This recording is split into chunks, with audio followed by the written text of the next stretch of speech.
Up here, Big Bear Lake, doing a little fishing. Heavy snow falling right now. It's kind of a wet snow, but it is snowing. Just got hit up by DFG, so the Department of Fish and Game is in the house. So if you're headed up to Big Bear, have those licenses. That means you, dodo.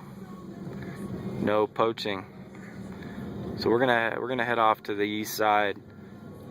Hopefully the weeds aren't as bad still. We're gonna go check it out though.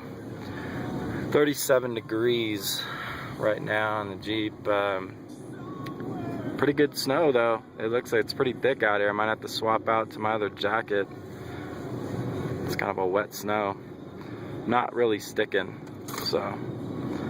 But anyway, we're headed out. We'll check back in. Light snowstorm, Big Bear Lake.